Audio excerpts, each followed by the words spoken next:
আমার গণিত বইয়ের পঞ্চম শ্রেণীর 178 পাতা নিয়ে আমরা আলোচনা করছি। চলো এই অঙ্কগুলো সম্বন্ধে জেনে নিই।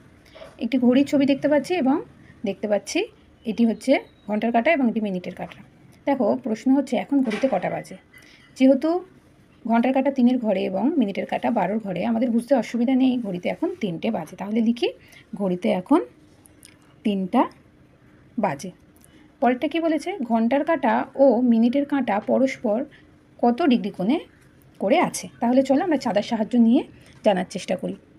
এই নিচে শীর্ষবিন্দুতে রেখে চাঁদাটাকে যদি দেখি, এই লাইন বরাবর যদি রাখি, খুব সূক্ষ্ম একটু ঠিক করে দেখলে বোঝা যাবে এটি পরস্পর পুরো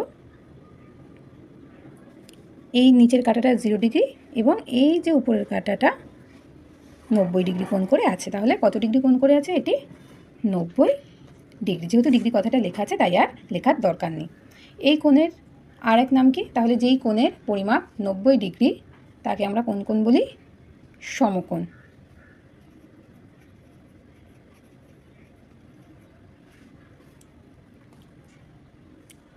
এবার ঘড়িতে এবার কটা বাজলে দুটি কাঁটা সমকোণে থাকবে?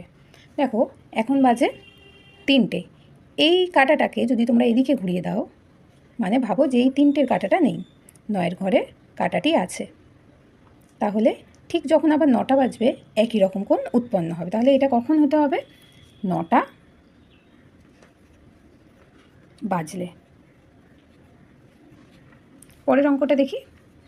ঘন্টার কাঁটা ও মিনিটের কাঁটা পরস্পর কত ডিগ্রি কোণে করে আছে।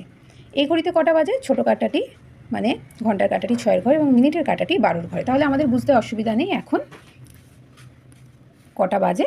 বাজে 6টা। এই 6টাটা সন্ধ্যে 6টাও হতে পারে, আবার সকাল 6টাও হতে পারে। তাহলে কত ডিগ্রি কোণ? তাহলে চলো আবার চাঁদার সাহায্য নিই। এই চাঁদাটাকে যদি এইভাবে ধরি, একদম পুরো সরল কোণ উৎপন্ন হচ্ছে, সমান। তাহলে যেই কোণের পরিমাপ কত ডিগ্রি? 180 ডিগ্রি। তাহলে আমরা তাই লিখে দিই 180 ডিগ্রি কথাটা লেখা আছে। এই কোণে আরেক নাম কি? সরল রেখার দ্বারা যে কোণ উৎপন্ন হয় তাহলে সরল কোণই হবে, সরল কোণ। এবার বলেছে দিনে কবার দুটি কাঁটা সরল কোণে থাকে এবং কখন থাকে। তাহলে চলো, এইটা সারাদিনে যদি দুবার হয়, একটা সন্ধেবেলা সন্ধে 6টা এবং একটা সকাল 6টা। সন্ধে 6টার সময় যদি কাঁটাটি সরল কোণে থাকে, তাহলে ঠিক আবার পরের দিন সকাল 6টা কিংবা সকাল 6টার সময় একই কোণেই ছিল। তাহলে দিনে দুবার কখন কখন হবে? একটা হবে সকাল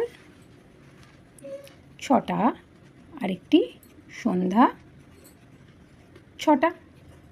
আজকের ভিডিওটা এই পর্যন্তই। পরবর্তী পার্টেতে চোখ রাখুন।